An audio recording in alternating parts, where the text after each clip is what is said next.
Hi, I'm Dr. Bertice Berry, and I want to tell you a story. Back when I was in undergrad, I was probably my junior year in undergrad. I was a part of a church um, where it was probably more evangelical, and ideas like creationism topped evolution. Like evolution could not exist with God creating the earth. And so I also knew from high school and growing up with my childhood pastor that if you really wanted to understand something, before you could reject it, you needed to truly get a clear understanding. In fact, went away to college with the scripture, "In all thy getting, get an understanding. Wisdom is the principal thing. Therefore, get wisdom, but in all thy getting, get an understanding." So I decided to try to understand evolution. I took this advanced placement course in science with a focus on evolution. And I took it pass fail because my mama didn't raise no fools. I was in there with these advanced, really smart science students, biology and chemistry students, and I was a sociologist. And so I didn't want to destroy my GPA trying to know more about Darwin.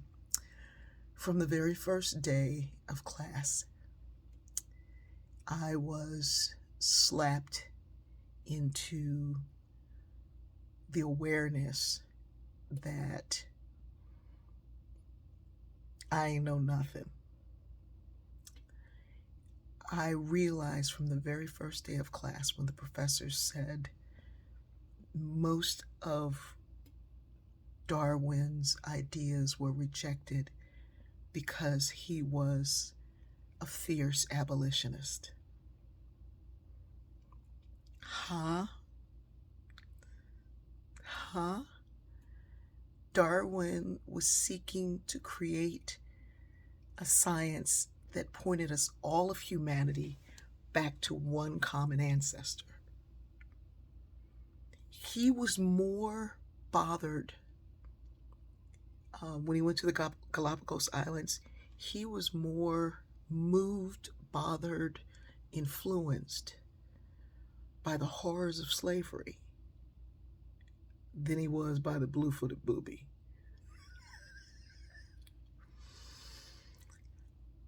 I ended up getting the only A in the class, which really made me mad because I could have had that A. Instead, I had pass fail. But I got an A because I was so taken by the subject and by this idea that I was trying to reject something that I didn't understand and truly didn't comprehend.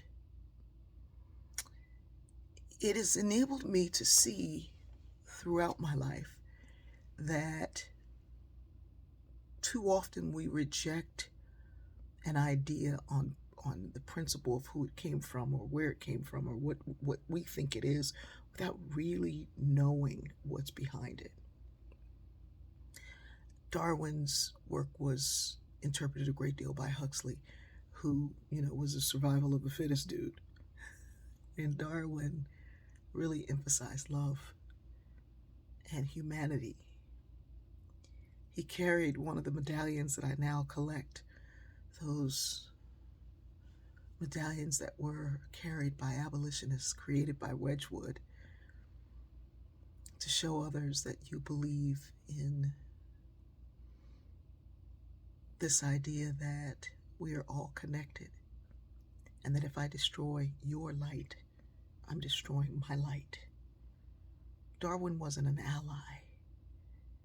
He was a brother. And the more we begin to see and know and understand,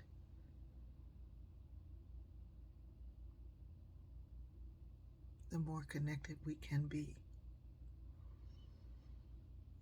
I love you.